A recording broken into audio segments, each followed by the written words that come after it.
Dans cette édition d'information, nous vous parlerons des activités du Premier ministre, chef du gouvernement, qui a reçu donc un ensemble de personnalités des différents secteurs, notamment le secteur donc de l'économie internationale. Nous vous parlerons aussi de cette rencontre entre le Premier ministre, chef du gouvernement, et bien entendu les responsables de Veolia Gabon, qui parleront également de l'eau, puisque c'est la journée mondiale de l'eau que nous allons en célébrer.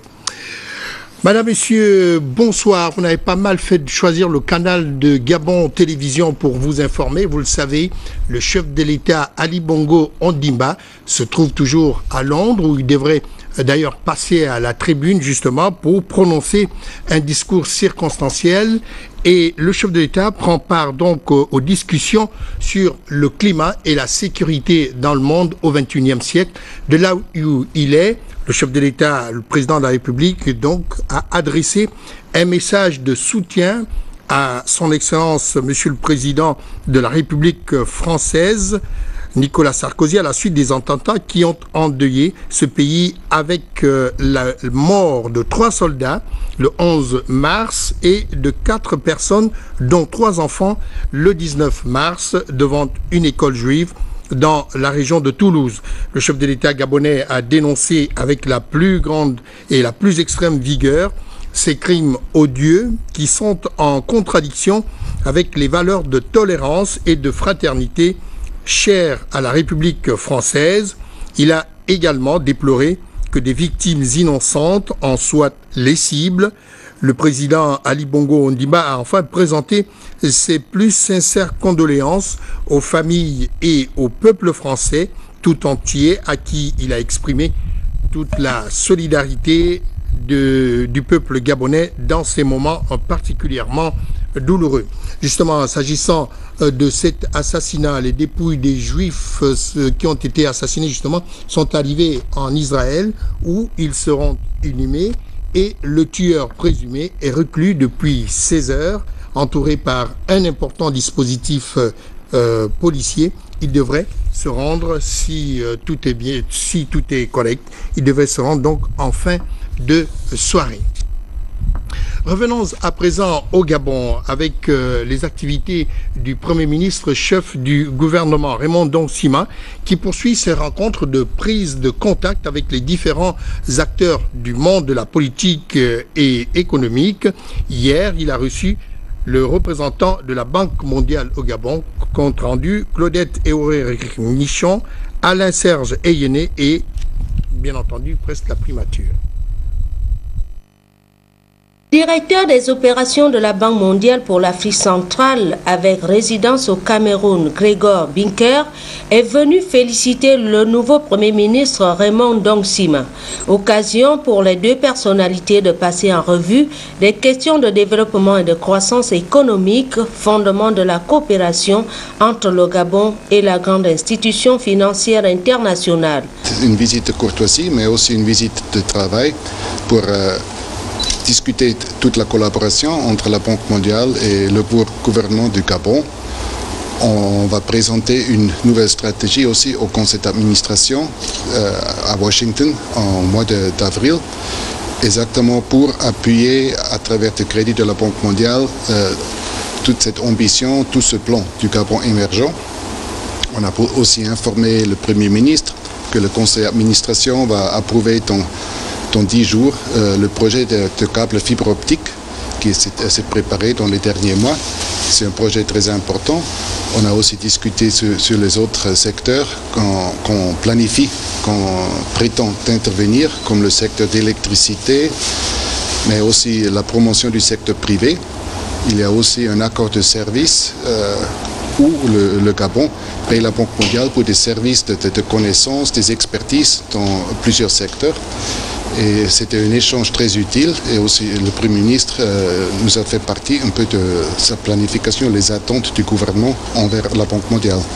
Cette visite de Gregor Binker, qui était accompagné du représentant résident de la Banque mondiale pour le Gabon et la Guinée équatoriale, Zouera Youssoufou, peut être perçue comme un signe d'encouragement et de confiance au moment où le Gabon a justement besoin du soutien de tous ses partenaires au développement pour faire aboutir la politique de l'émergence prônée par le chef de l'État, Ali Bongo Ondimba.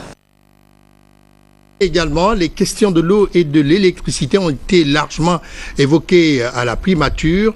Le chef du gouvernement, Raymond Ndong Sima, a reçu le représentant Afrique du groupe Veolia et le président du conseil d'administration de la Société d'énergie et de l'eau du Gabon.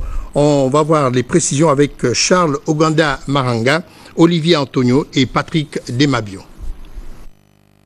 Renforcer un partenariat de longue date avec le Gabon en matière de fourniture de services, c'est l'objet de la visite cet après-midi du président du groupe Veolia pour l'Afrique et le Moyen-Orient au cabinet de travail du Premier ministre chef du gouvernement, Raymond Ndong Sima.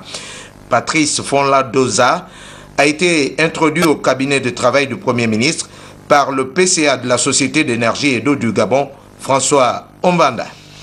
Je voulais tout simplement, et c'est tout à fait naturel quand on est un partenaire de très long terme, comme nous le sommes ici depuis maintenant 1997, venir présenter à la fois un bilan extrêmement rapide, mais surtout la volonté du groupe Veolia, qui est donc l'actionnaire de la SEG à 51%, du groupe Veolia, d'être un opérateur de long terme aux côtés de Monsieur le Premier ministre et des souhaits que le gouvernement exprimera sur la suite du contrat qui est le nôtre. Les deux hommes ont mis à profit cette rencontre pour faire un bref tour d'horizon du contrat qui lie le Gabon et la SEG au groupe français. De l'avis de spécialistes, le constat qui se dégage promet des lendemains meilleurs. Pour s'attendre à des lendemains meilleurs, il faut qu'il y ait véritablement une volonté concertée. Je crois que cette volonté concertée existe très concrètement aujourd'hui. Ça n'efface pas, bien entendu, les problèmes qualitatifs qui ont été rencontrés ces dernières années.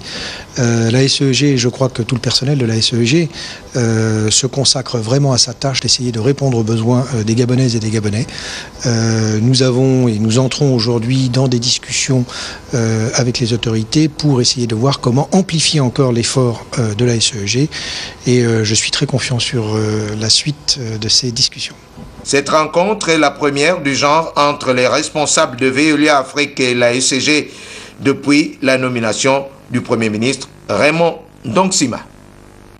Qu'on parle de l'eau, on va y rester avec justement cette molécule H20, c'est comme ça que les scientifiques l'appellent, qui est donc célèbre sous le nom de l'eau, qui va célébrer sa journée demain dans le monde entier, y compris au Gabon. Eh bien, dans notre pays, justement, cette boisson reste encore un tout petit peu pas présente dans les foyers des Gabonais. Voici le constat justement de Firmin Nzengi et Yvette Okosa de notre rédaction. La journée mondiale de l'eau va être célébrée demain. Mais voilà, seuls 30% des Gabonais pourront se réjouir de cette commémoration en tant que bénéficiaires de l'eau. En effet, 70% de la population gabonaise, des villages comme des villes, connaissent d'énormes difficultés pour avoir cet élément vital. L'eau, on a vraiment problème d'eau ici.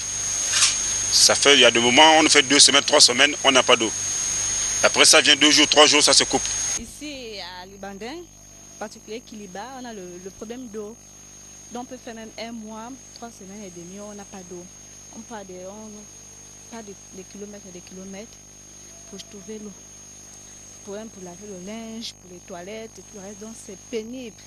Qu'à cela ne tienne, la célébration aura bel et bien lieu demain. Mais pour la majorité des foyers gabonais, la possibilité d'avoir de l'eau à boire pour se laver ou faire cuire des aliments est une garantie à débit variable. Cet ensemble de réalités expose au grand jour le défi des sociétés spécialisées dans la collecte, le traitement et la distribution d'eau de satisfaire les Gabonais. L'adduction en eau, qui est un indice des objectifs du millénaire du développement, est un obstacle que le Gabon doit franchir totalement. La forte pluviométrie du Gabon est un atout naturel qui permet au pays de ne pas manquer d'eau. De quoi espérer que pour les prochaines journées mondiales de l'eau, la joie d'avoir cette source de vie inonde tous les ménages gabonais. Sont toujours dans cette journée mondiale de l'eau qui sera célébrée demain, jeudi 22 mars, à travers le monde entier, comme je le disais tantôt. Eh bien, plusieurs manifestations ont donc précédé la célébration justement de cette journée. Et nous irons à Nzamaligé demain. C'est justement dans le Komo Monda. C'est ainsi qu'on notera l'organisation d'une conférence débat liée à tous les sujets se rapportant à l'eau. Voici le reportage de Biwaou Mikala et Yvette Okosa. En prélude à la célébration de la Journée mondiale de l'eau, dont le thème est l'accès à l'eau pour le monde rural, prévu ce jeudi 22 mars, le ministère du Pétrole organise depuis le début de la semaine des manifestations irrélatives, parmi lesquelles la conférence débat qui a tenu ses assises à l'auditorium d'Arambo. Le mot introductif a été prononcé par le secrétaire général du ministère en lieu et place du ministre empêché. Cette thématique est fortement liée aux difficultés d'approvisionnement en eau potable en milieu rural, car à ce jour, seul 30% de la zone rurale est couverte en pompes hydrauliques villageoises, à savoir 1300 forages déjà réalisés d'une part, 1200 forages et 36 mini-adductions en eau potable à réaliser sur l'ensemble du territoire national. Ensuite, plusieurs orateurs se sont succédés à la tribune pour exposer sur différents thèmes liés à la problématique de l'eau au Gabon. Il y a 3 utilisations essentielles de l'eau. Il y a d'abord le domaine agricole qui représente 69% de la consommation en eau. C'est essentiellement l'irrigation. Il y a le domaine industriel qui représente 23%. Et puis il y a tout ce qui est consommation domestique, qui représente 8% de la consommation en eau. Le directeur général des ressources hydrauliques a axé son intervention sur la contribution de tout un chacun afin d'atteindre l'objectif visé par le président de la République, chef de l'État, l'accès à l'eau par tous les Gabonais d'ici 2016. Il faut que tout le monde mette la main, il faut que tout le monde accepte de mettre et de prendre en compte le fait que l'eau est un enjeu et donc une priorité. Le défi, il y en a qui l'ont relevé, comment en 4 ans on peut résoudre tous les problèmes, si cela est possible. C'est Zamaligué, dans le département du Komo-Monda, qui abritera les manifestations de la célébration de la Journée mondiale de l'eau. Le Gabon et le Cameroun renforcent, tous les deux pays de la sous-région, renforcent donc la coopération bilatérale. Eh bien, aujourd'hui, il y a eu cette ouverture des travaux du comité de suivi de la 13e session de la commission mixte de coopération Gabon-Cameroun. C'est le ministre délégué à la coopération qui a donc ouvert les travaux. Il a vu donc que ces travaux ont donc vu la présence d'une importante délégation d'experts camerounais et gabonais. Nous allons regarder le reportage de Yves Oyono et Serge Nzengi Mabila. Les délégations du Gabon et du Cameroun se retrouvent réunies dans cette salle dans le cadre du début des travaux de la réunion du comité de suivi de la 13e session de la grande commission mixte de coopération Gabon-Cameroun, 2 républiques sœurs aux longues relations de coopération historique. C'est avec une réelle satisfaction que le Gabon abrite la présente session du comité de suivi de la grande commission mixte de coopération Gabon-Cameroun, ainsi que l'avaient recommandé les travaux de la 13e session tenue à Yaoundé les 3 et 4 mars 2011.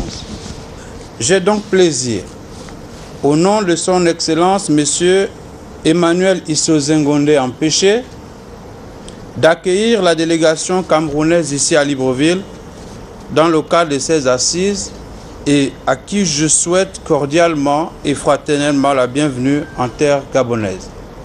La coopération bilatérale qui existe entre le Gabon et le Cameroun est matérialisée par la mise en place d'un cadre juridique, cadre de concertation et de dialogue que constitue cette commission mixte de coopération. La qualité exceptionnelle de ces relations, tant au niveau sous-régional, régional qu'international, est le reflet de la volonté de nos 2 chefs d'État de faire de l'axe Yaoundé-Libreville un axe de développement solidaire et de coprospérité. Au cours des plénières et ateliers qui seront organisés, les experts gabonais et camerounais vont évaluer la mise en œuvre des décisions et recommandations issues des travaux de la 13e session, dans la perspective de proposer des pistes de solutions. Et puis le rapport final de l'audit effectué sur les agences de téléphonie mobile au Gabon a été présenté au ministre de la Communication et aux opérateurs de téléphonie mobile. Eh bien, la présentation de ce rapport a eu pour cadre le ministère de l'économie numérique. Le compte-rendu est de Joyce Lorna Awangi et Thierry Mandaka. C'est pendant l'organisation de la Cannes Orange 2012 que l'Agence de régulation des communications électroniques et de postes a testé les qualités des différents réseaux de téléphonie mobile, ce qui lui a permis de déceler quelques insuffisances dans les qualités de service des 4 réseaux. Il y a des points qui ont été améliorés, il faut le noter, de la part des opérateurs dans différentes zones, et des points qui se sont détériorés. Globalement, la qualité de service est constatée comme encore insuffisante de la part de l'ARCEP et donc qui ne peut encore que s'améliorer, je l'espère, dans les prochaines semaines, les prochains mois, suite au travail important que réalisent les opérateurs sur leur réseau tous les jours. Un premier audit lancé en 2011 a été sanctionné par une mise en demeure pour les 4 réseaux présents sur le territoire national. En 2012, un deuxième audit a révélé à nouveau des insuffisances au non-respect du cahier de charges préétabli. En 2012, nous faisons un autre audit pour contrôler les défaillances qui ont été constatées lors de ce premier audit de qualité de service. Et la loi est claire. Les dispositions de l'article 31 de la loi 005/2001 du 27 juin 2001 établit une hiérarchie dans les sanctions. Nous pensons qu'à ce niveau-là, certainement, nous allons utiliser la première hiérarchie des sanctions, c'est-à-dire appliquer un taux qui ne doit pas, comme la loi le dit, excéder plus de 10%. La décision finale de cet audit est donc l'occasion pour ces différents opérateurs de prendre avec sérieux le rôle qu'ils jouent et surtout de combler les insuffisances constatées afin de ne pas se voir un jour retirer leur licence. Il est porté donc à la connaissance des responsables syndicaux du SNEC qu'une rencontre avec le gouvernement aura lieu le vendredi 23 mars 2012 à 10h dans la salle des conférences du ministère de l'Éducation nationale. Prendront également part à cette rencontre le bureau de la FRAPES, ainsi que les représentants de chaque université, de chaque grande école et du CNREST, dont au moins 2 enseignants-chercheurs et chercheurs de rang A par établissement. Il est également porté à l'attention de la communauté éducative et universitaire nationale que la journée de l'enseignant, initialement prévue pour le 23 mars 2012, est reportée à une date ultérieure, courant avril 2012. Cette manifestation va être organisée en différé afin de permettre la participation effective de tous les enseignants sur l'ensemble du territoire national, ainsi que la prise en compte des enseignants et formateurs des secteurs enseignement technique, formation professionnelle et jeunesse et sport. On parle de l'éducation nationale, on parle également de la formation de nos étudiants. Alors, nous avons dans ce studio Monsieur Layo Roger, il est directeur général adjoint des examens et concours. Il a donc une communication à faire. Bonsoir monsieur. Monsieur, bonsoir. Nous vous écoutons. Merci bien. Communiqué du ministère de l'enseignement de la recherche scientifique, de l'éducation nationale, de l'enseignement supérieur et technique, de la formation professionnelle, de la recherche scientifique, chargé de la culture, de la jeunesse et des sports. Ce communiqué émane de la Direction générale des examens et concours. Dans la perspective de l'organisation très prochaine du concours interne d'entrée aux écoles normales des instituteurs, ENI, et à l'école normale supérieure ENS, ainsi qu'à l'école normale supérieure d'enseignement technique, ENSET, respectivement du 7 au 8 mai 2012 et du 10 au 11 mai 2012, conformément au calendrier scolaire, le directeur général des examens et concours porte à la connaissance de chaque postulant que les dossiers de candidature doivent lui parvenir sous couvert de la hiérarchie en ligne au plus tard le 31 mars 2012. Quant au concours interne et externe d'entrée à l'ENI de Libreville et à l'ENI de Franceville, ouvert aux instituteurs en exercice ainsi qu'aux titulaires du baccalauréat, les dossiers de candidature doivent être adressés au directeur général des examens et concours et déposés dans ses services, ou encore dans les services compétents de Lény, de Libreville et de Franceville, ainsi que dans les directions d'académies provinciales pour les candidats résidant dans les autres provinces au plus tard le 31 mars 2012. Pour ce qui est du concours externe, à multiples entrées graduelles à l'école normale supérieure, en L1 pour les titulaires du baccalauréat, en licence professionnelle, en enseignement secondaire, respectivement pour les titulaires de licence, maîtrise et master des facultés, et d'autres diplômes admis en équivalence, conformément aux dispositions de la loi 021/2011 du 14 février 2012, les dossiers de candidature doivent être déposés dans les services compétents de l'école normale supérieure. Dans le même esprit et avec le même système d'entrée graduelle, les postulants au concours d'entrée à l'ENSET pour la formation en licence professionnelle, en enseignement technique et en formation professionnelle, les dossiers de candidature des titulaires du baccalauréat technologique ou de licence ou encore de master en la matière doivent déposer leur dossier à l'ENSET au plus tard le 31 mars 2012. Les dossiers doivent comprendre les pièces suivantes: une copie du dernier diplôme obtenu, une copie d'acte de naissance, une copie de la carte d'étudiant ou de la carte nationale d'identité, ou encore toute autre pièce d'identité. Tout dossier déposé au-delà du 31 mars 2012 sera irrecevable. Fait à Libreville le 21 mars 2012. Je vous remercie.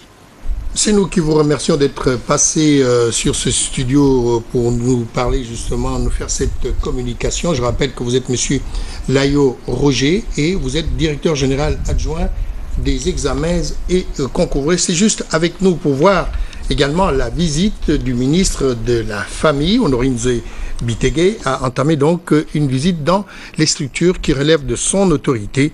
Ce matin, elle s'est rendue à la Direction générale de la Famille. Voyons tout cela avec Blandine Jewel Adamve et Marlise Mengue. Salve d'applaudissements à la famille pour recevoir Honorine Zebitege. Le ministre de la Famille a entamé le tour du propriétaire afin de toucher du doigt l'environnement dans lequel travaillent ses agents. Certes, il y a des problèmes, mais entreprenante et dynamique, la patronne de la famille a besoin de l'expertise de tous pour une expérience partagée, des aspirations communes et attachées à la restauration du département dont elle a la charge. Nous étions tous de l'autre côté liés pour la prise de contact. Et cette fois-ci, ce qui a été dit par écrit et verbalement, nous essayons maintenant de le voir sur le plan pratique. Les propositions seront les meilleures armes. Parce que c'est bon de dire que telle chose ne va pas. Mais comment résoudre ça? C'est le comment résoudre qui est important. Et c'est le comment résoudre que nous allons vendre à qui de droit. Et je pense que Dieu va nous aider pour trouver des solutions. Ici, une invite a été faite à l'endroit des femmes. Il faut répondre à la mission que vient de nous confier le chef de l'État avec détermination. Je sais compter sur vous pour qu'ensemble, nous fassions bouger les choses, a-t-elle martelé. Nous avons besoin de travailler ensemble et toujours le répéter, parce que c'est l'unité qui fait la force. Et dans cette unité, lorsque l'amour est à l'intérieur, vous allez voir que les choses qu'on croyait difficiles à résoudre, curieusement, ça va être résolu très rapidement. C'est vous qui êtes mes pieds et mes mains et ma tête pour pouvoir réaliser la politique du président de la République, son Excellence Ali Bongo Ondimba, qui a dit que c'était un gouvernement de mission. Vous l'avez tous entendu. Donc nous devons produire des résultats. Des mots justes pour stimuler le goût de l'effort tant attendu par tous pour des résultats probants enclins au développement de notre pays. Juste ce communiqué pour vous dire que les candidats libres résidant à Libreville dont les préinscriptions au baccalauréat et au BEPC session 2012 ont été validés peuvent consulter le pré-registre des inscrits à ces deux examens à la direction d'Académie provinciale de l'Estuaire afin de notifier les omissions et les erreurs éventuelles. Les candidats scolarisés sont priés de consulter les listes les concernant dans leurs établissements respectifs. Pour tous les candidats au baccalauréat résidant à l'intérieur du pays, libres et scolarisés, se rapprocher donc de la direction d'académie provinciale de leur lieu de résidence ou de leur établissement scolaire. On va parler du planning familial et également la santé de la reproduction avec cette tournée de sensibilisation qu'entreprend en ce moment l'association Promo Santé. Et cette association était au CS d'Anvorbam, c'est sur la route du Cap Estérias. Voici ce que nous ont rapporté Paulin Siaki et Pierre Claver est là de notre rédaction. Ici, au CES d'Anvorbam, comme à l'école primaire de Malibé 1, la campagne de sensibilisation pour la promotion de la santé, de la reproduction et la planification familiale des adolescentes et des jeunes filles, initiée par l'Association gabonaise pour la promotion de la santé, Promo Santé, dans le département du Cap Estérias, appuyée par l'ambassade des États-Unis d'Amérique, a rencontré une adhésion totale des élèves de cet établissement. Nos bassins ne sont pas encore formés pour avoir un enfant. Voilà pourquoi je conseille à mes sœurs de ne pas prendre les grossesses précoces. Parce que dans les grossesses précoces, nous avons deux problèmes. Les conséquences, soit vous avortez et quand vous avortez, vous pouvez perdre la vie ou avoir la stérilité. La présence massive des apprenants à cette rencontre où des échanges fructueux et enrichissants ont été les axes d'intérêt à démontrer que ces aspects vitaux sont d'importance pour ces citoyens. C'est une bonne initiative, le fait que notre établissement soit retenu, tout simplement parce que de part d'abord, nous sommes situés dans un endroit où pratiquement beaucoup de familles sont démunies. Donc les jeunes sont livrés à beaucoup de vices. Et le fait qu'ils soient sensibilisés aujourd'hui, je pense que par rapport à cela, on va constater une diminution. Cette campagne de sensibilisation est prévue s'étendre dans les jours futurs aux autres établissements scolaires du Cap Estérias et plus tard dans la capitale Libreville. Nous poursuivons cette édition d'information toujours dans le cadre de la redynamisation de ces services. Le premier responsable de la Caisse nationale de sécurité sociale vient de procéder au début de la semaine à la visite de ces structures décentralisées. Franceville, Mwanda et Port-Gentil ont constitué les principales étapes de ce tour du propriétaire.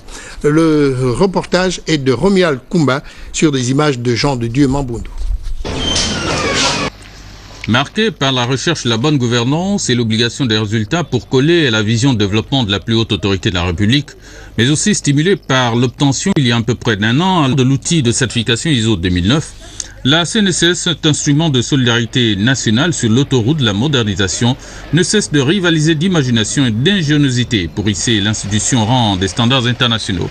Ainsi, animé par le souci permanent de mieux satisfaire ses assurés à travers l'efficience, la qualité et la performance de ses prestations sociales, toute chose qui commande d'offrir à son personnel un cadre de travail de vie à travers la réhabilitation de certaines structures administratives et techniques au niveau national, c'est dans cette logique qu'en homme de terrain, évaluer l'avancement des travaux des agences ou sièges de délégation, procéder à la réception au choix des villas, des centres de paiement ou logement du personnel, visiter des sites que la CNSS pourrait acquérir pour la location et la transformation, etc. Tel a été l'objet du tour du propriétaire effectué pendant un peu plus de 48 heures par le numéro 1 de la CNSS et son staff technique. Dans le cadre de la qualité du service que nous donnons à nos usagers, donc aux assurés, il était important pour nous de revoir nos structures décentralisées. Au niveau du Haut-Ogoué, nous avons la délégation de Franceville qui est en train d'être réhabilitée. Nous allons avoir d'ici la fin de l'année une délégation neuve.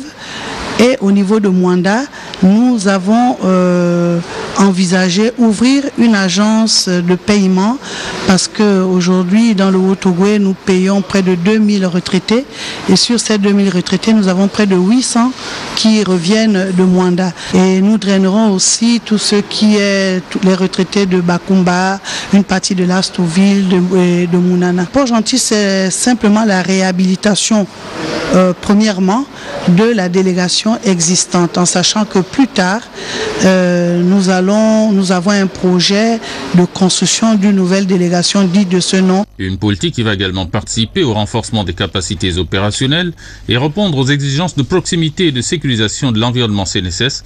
La CNSS, pilier majeur du développement, facteur de lutte contre la pauvreté et l'exclusion sociale. Par la même occasion, Marie-Thérèse Vanépoun Dongobian a également échangé avec le personnel qu'elle a exhorté à se mettre davantage au travail. Également Mick Moubeba Londo, il est rapporteur général de la CENAP, la Commission électorale nationale autonome et permanente, pour une autre communication. Bonsoir monsieur. Bonsoir, nous vous écoutons. Communication de la Commission électorale nationale autonome et permanente CENAP. Le président de la Commission électorale nationale autonome et permanente informe les personnes désignées pour composer les bureaux des commissions électorales locales mises en place pour l'organisation des élections partielles du 5 mai 2012 que la Cour constitutionnelle recevra leur serment le lundi 26 mars 2012 à 10 h à son siège provisoire, ci à la Sablière. Auparavant, les personnes concernées prendront part au séminaire de sensibilisation organisé à leur intention le samedi 24 mars 2012 à partir de 8 h à la salle Yambé du Palais international des conférences de la Cité de la démocratie. Il s'agit des personnes citées ci-après. Commission départementale électorale du Komo, Kango. Président, M. Menge Menjung Isidore. Vice-président majorité, M. Eyege Minko Etienne. Vice-président opposition, M. Mwambaye Mbanzie Juste Sidouane. Rapporteur général, M. Makoso Moussirou Aimé Claude. Commission provinciale électorale de Langounié. Président, M. Ngiabanda Alfred. Vice-président majorité, M. Pendje Didier. Vice-président opposition, M. Kumba Aurel Sosten. Rapporteur général, M. Moudoumungongo Jean-Lucien. Commission départementale électorale de la Boumi-Loueti, Mbigou. Président, M. Angomba Joseph. Vice-président majorité, M. Ngoyi Alain. Vice-président opposition, M. Massala Ati Hervé. Rapporteur général, M. Nyangou Chrysos Fili. Commission départementale électorale de la Loueti-Wanou, Lebamba. Président, M. Itinda Maurice. Vice-président majorité, M. Lebongo Dieudonné. Vice-président opposition, M. Dikakou Henri Paul. Rapporteur général, M. Bigogo Jean-Marie. Commission départementale électorale de Logoulou, Mimongo. Président, M. Didier James. Vice-président majorité, M. Kimo Fabrice. Vice-président opposition, M. Kumba Djembi Auguste. Rapporteur général, M. Mboudou Bita Joseph. Commission communale électorale de Tchibanga. Président, Madame Kombela Marina Hélène, épouse Biyoge. Vice-président majorité, M. Koumbanzaou Dieudonné. Vice-président opposition, M. Moussavou Jean Dozité. Rapporteur général, M. Kombela Mombo Joseph. Commission départementale électorale de la Lolo Bwengidi, Koulamoutou. Président, M. Mangari François. Vice-président majorité, M. Mwango Bungenza Simplice. Vice-président opposition, M. Mikama Joël. Rapporteur général, M. Malola Faustin. Commission départementale électorale de Lokano, Minzik. Président, M. Leyama Kobagi Noël. Vice-président majorité, M. Bekale Ango Serge. Vice-président opposition, M. Mitangema Messi Rodrigue. Rapporteur général, M. Oyono Meye Julien. Fête à Libreville, le 21 mars 2012, par le président, M. René Abougé Ela. Nous vous remercions d'être passé dans ce studio. Je rappelle que vous êtes Mick Moubeba Londo, rapporteur général de la Sénat. Juste avant de terminer cette édition d'information, quelques messages. Le camarade Luc Mara-Abila, président du groupe parlementaire PDG à l'Assemblée nationale, invite donc à une assemblée générale tous les députés membres du groupe le jeudi 22 mars 2012 à 9h précise, c'est-à-dire demain, à la salle Georges Damas Aleka du Palais Léon-Bas. L'ordre du jour sera communiqué séance tenante et la présence de tous les honorables députés membres du groupe est obligatoire. Dans le cadre des préparatifs marquant le 44e anniversaire du Parti démocratique gabonais en différé, les membres du comité permanent, le camarade Jean-Bernard Ngoy Malumbi, convie le conseiller du distingué camarade président, les membres du bureau politique, du conseil national, du comité central et de l'ensemble des militantes et militants du département de la Boumi-Loueti à prendre part à une importante réunion ce jeudi 22 mars 2012 à 15h au siège du parti 6 au quartier Louis. Les membres du comité de concertation et du comité permanent du bureau politique de la province de Gouelelo convient les membres du bureau politique, les conseillers du président, les membres du conseil national, les élus nationaux et locaux, les membres des bureaux nationaux, UFPDG, UJPDG, ainsi que les cadres du Parti démocratique gabonais ressortissant de la dite province, présents à Libreville, à une réunion d'information qui aura lieu ce jeudi 22 mars 2012 à 17h au siège du parti 6 au quartier Louis. Voilà, nous allons donc mettre un terme à cette édition d'information, l'heure étant arrivée.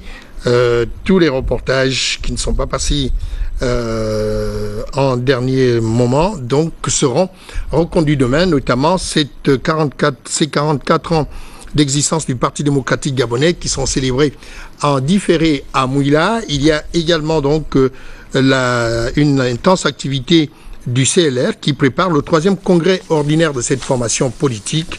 Nous parlerons également de l'ADEMA, les représentants de cette association qui étaient en meeting au gymnase Omar Bongo dans la perspective des présidentielles maliennes du mois prochain. Et enfin, l'ouvrage de Philippe Maury qui s'intitule Le prix de la liberté. Tout cela à suivre demain sur nos antennes. Merci encore de nous avoir suivis et nous vous donnons rendez-vous pour demain, même heure.